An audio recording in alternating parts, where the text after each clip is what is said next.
Why do people fall out of love? Falling out of love can be hard and happens for many reasons. Or does it?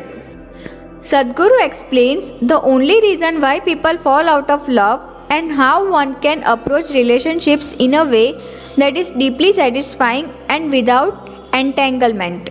Is love is in the air? Your experience of love is that you feel a certain sweetness of emotion within yourself. We do not know who stimulates this in you, but essentially it happens within you. Maybe what was happening within you was so exuberant that you saw it everywhere.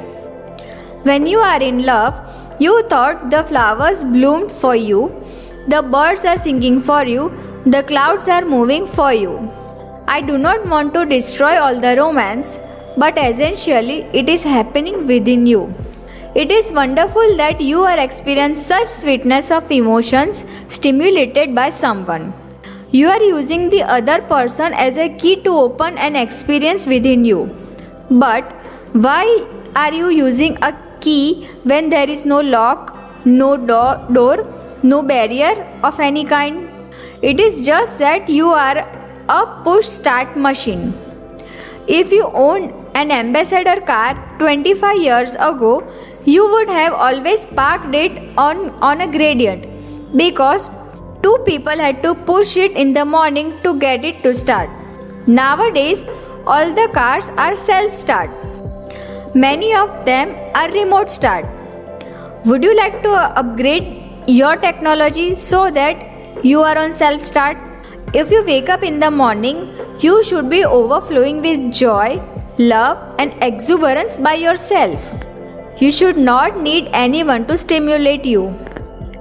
Why do people fall out of relationships? It is very important that you are a self-start machine. Otherwise, after some time, you will try to extract happiness from the other person. That is when these love affairs become tedious and horrible. There are two ways to enter into relationship. One way is because you want to extract something from someone. Another way is because you want to share something with someone. If you are out to share, your life will be good. If you are out to extract, when they close the tap, it is going to get terrible and nasty. You have seen people who thought they are absolute lovers. How terrible it becomes for many of them. Not because there is anything wrong with them, simply because you started off the wrong footing, thinking this person is the source of my joy. Whether it is the joy or misery, the source is within you. It is for you to decide. If you are a joyful human being, they will also want to be with you. If you are a misery, they will endure you for some time. It is easy to see wonder in things with which you do not have to share anything. For example, it is easy to love God because He never comes and sits at the dinner table with you. It is easy to love a wild bird which is dancing, which is beautiful because it does not ask anything of you. It does not think much of you because there is nothing you have to offer. There is nothing you have to do. You can just enjoy things from a long distance. This is why people are now full of love affairs going on the Facebook, TikTok and Instagram because you do not have to meet them, share anything with them or wait outside the bathroom when they are using it. If you do not like it, you can turn it off and wipe out the account. But keep the peacock in your house for 3 days. Then let's see how much you like it. It will shit all over the place and make very loud sounds in the night. Human beings are a difficult species. That includes you. We are talking about not having distinctions of race, religion, caste, creed and gender.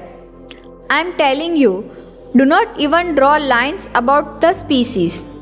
Because if you say, I love the monkeys but I cannot stand human beings, what does it mean?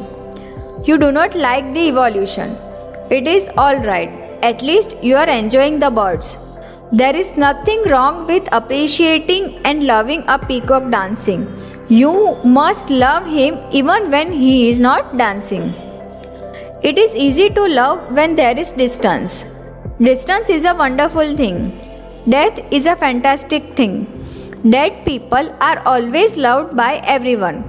The moment they are dead, they just suddenly become worship-worthy.